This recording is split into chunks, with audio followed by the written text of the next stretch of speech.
எனக்கு திடீர்னு பேச்சு வராமல் போயிடுச்சு. ஹாஸ்பிட்டலுக்கெல்லாம் போய் பார்த்தா அவங்களால கண்டுபிடிக்க முடியல. I started experiencing hair fall. It's not the normal kind of hair fall. It was like முடக்குவாதம்னு சொல்லுவாங்க. இந்த ரொமட்டாய்டு ஆர்த்தரிஸ்ட் அப்படிங்கிறது வந்து 2016 இருக்குது. ஃபஸ்ட் ஒரு 3 இயர்ஸ்க்கு முன்னாடி அவனுக்கு என்ன ஆயிடுச்சுன்னா பிரெயின் ப்ளீட் ஆக ஆரம்பிச்சிருச்சான். வித்தின் ஒரு 2 ஹவர்ஸில் he went in to coma. எனக்கு பார்த்தீங்கன்னா பாடி ஹீட் வர ஆரம்பிச்சிருச்சு பயங்கரமாக. உள்ளுக்குள்ளே பயங்கரமாக ஹீட்டாக இருக்கும், வெளியே தொட்டு பார்த்தா சில்லுன்னு இருக்கும். அந்த ஹீட் வரும்போது பார்த்தீங்கன்னா மென்டலி ஃபுல்லாக டிப்ரெஸ்ட் ஆயிடுவேன். நான் சூசைட் பண்ணிக்கலாமாங்கிற ஒரு நிலைமை கூட வந்துடும். இதுக்கு முன்னாடியும் சரி இப்போவும் சரி everybody was stating that I have a psychological issue. 1 year ஆகியும் எங்களுக்கு கன்சீவ் ஆகாதங்காட்டி சென்னையில் இருந்தபோது அங்கே ட்ரீட்மெண்ட் எடுத்தோம். ஆனால் எங்களுக்கு ரிசல்ட்டே கிடைக்கல. நைட் திடீர்னு தூங்கிட்டு இருப்பேன், திடீர்னு பின் மண்டை ரொம்ப வலிக்கும். எந்திரிச்சு உட்காந்துக்குவேன், துணியை தலையில் பயங்கர டைட்டாக கட்டிட்டு பின் மண்டையே தலையில் போய் செவுத்தில் அடிக்கிற மாதிரி எனக்கு அந்த அடித்தா ஒரு ரிலீஃப் கிடைக்கிற மாதிரி இருக்கும். என் பொண்ணு இருப்பா, என் பொண்ணு பார்த்துட்டு உட்காந்து அழுவா. பெல்ஸ் பால்சின்னு சொல்லிட்டு ஒரு ஃபேஸ் வந்து பார்த்திங்கன்னா ரைட் சைடு ஃபுல்லாக வந்து பேரலைஸ் ஆகிடுச்சு.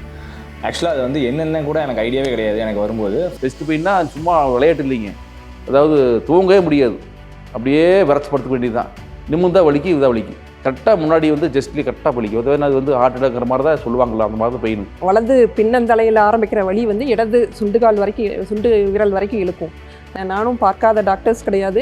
அலோபதி, சித்தா, ஆயுர்வேதா எல்லாமே போய் பார்த்துட்டேன். 5 இயர்ஸ் முன்னாடி யூட்ரஸில் ப்ராப்ளம் ஸ்டார்ட் ஆச்சு. என்னென்னா ஓவரியில் வந்து நீர் கட்டின்னு சொன்னாங்க ஸ்கேன் பண்ணி பார்க்குறப்போ. பாத்ரூம் போனால் பிளட்டாக வருங்க, நிறைய வந்துகிட்டே இருந்ததுங்க.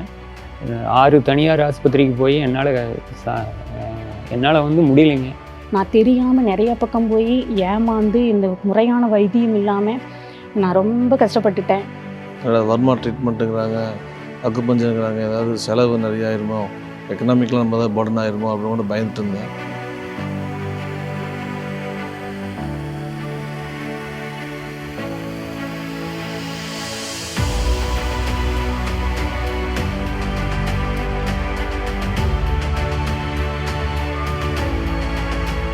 ஃபர்ஸ்ட் டைம் வர்மா அது பண்ணினோன்னையுமே எனக்கு ஃபர்ஸ்ட் சிட்டிங்லேயே ரிலீஸ் ஆயாச்சு.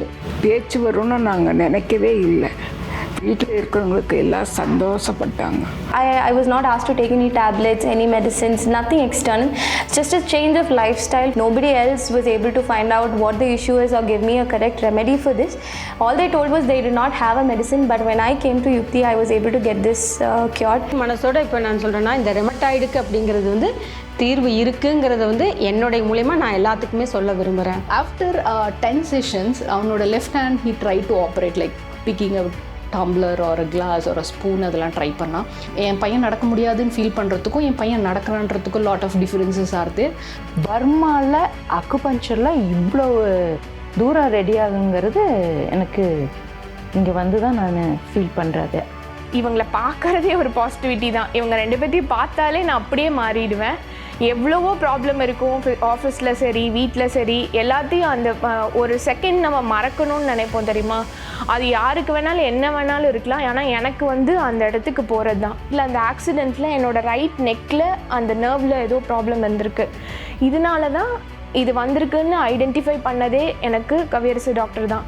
மேக்ஸிமம் ஆஃப் 6 to 1 இயர்க்குள்ளே உங்களுக்கு வந்து கிளிக் ஆகும் அந்த மாதிரி சொல்லியிருந்தாங்க. But by God's grace and யுக்தியோடதுனால பார்த்தீங்கன்னா நம்மளுக்கு வந்து கரெக்டாக 3rd மந்த்லேயே வந்து கிளிக் ஆச்சு. அந்த தலைவலின்னு சொல்லி நான் ஆஸ் கணக்கில் நான் படுத்திருக்கேன். ஸோ அந்த மாதிரி ஒரு இது இப்போ எதுவுமே இல்லை எனக்கு. இந்த ஃபேஸுக்கு வந்துட்டு ஒரு எக்ஸசைஸ் எல்லாம் சொன்னாங்க. நம்மலாம் அதெல்லாம் சொன்னால் ஏன்னா பலூன் ஊதுனா அதெல்லாம் சரியாயிருமா அப்படின்லாம் வந்து எல்லாம் சிரிக்கலாம் மேபி. பட் லிட்டரலாக அதான் நடந்துச்சு. எனக்கு இந்த நாடி பிடிச்சி அந்த நாடிக்குரிய யோகா மட்டும் தான் பண்ணணுங்கிறாரு. அதுதான் ஒரு பெரிய ரிசர்வேஷன். மற்ற எல்லாத்து மாதிரி இங்கே வந்து ஒரு 40 போஸ்ட்டு 50 போஸ்ட்டு எல்லாம் பண்ணுங்கன்னு தூக்கி போடுறதில்ல. ஒரு கரெக்டாக நாடி பிடிச்சி பார்த்து உங்களுக்கு இதுதான் இஷ்யூஸ்னா அதை தான் சொன்னார். நோய் நாடி நோய் முதல் நாடி அது தணிக்கும் வாய் நாடி வாய்ப்பை செயல் அப்படின்னு சொல்கிற மாதிரி என்னுடைய மூலம் எது அப்படிங்கிறது வந்து கவியரசு சார் கரெக்டாக கண்டுபிடிச்சி வைத்தியம் பண்ணுறதுனால மட்டுமே நான் இன்றைக்கி வந்து உங்கள் முன்னாடி வந்து பேசிக்கிட்டு இருக்கேன் நான். ஆனால் இப்போ வந்து எனக்கு வந்து இப்போ ஒரு லைஃப் கொடுத்துருக்காருங்க டாக்டர் கவியரசு சார். மருந்து மாத்திரை இல்லாமல் ஒரு ட்ரீட்மெண்ட். அவர் ட்ரீட்மெண்ட் ஆரம்பிக்கு முன்னாலே அவர் பேச்சே எங்களுக்கு வந்து க்யூர் பண்ண ஆரம்பிச்சிடும். யாருக்கெல்லாம் முடியலையோ, யாருக்கெல்லாம் எல்லாம் ட்ரை பண்ணி ஒன்றுமே நடக்கலை, ப்ரே பண்ணியாச்சு, டாக்டர்கிட்ட போயாச்சு, என்னெல்லாம் தெரியுமா எல்லாம் பார்த்தோம், ஆனாலும் நம்ம லைஃப்பில் ஒன்றுமே சேஞ்ச் வரல. அப்படின்னு ஃபீல் பண்ணுறீங்களோ அவங்க எல்லாம் you can come to doctor Kaviyarasu. எனக்கு மறுவாழ்வு கொடுத்த யுக்திக்கு ரொம்ப ரொம்ப நான் நன்றி கடன் பட்டிருக்கேன். தேங்க்ஸ் டு கவியரசு அவர்களுக்கு.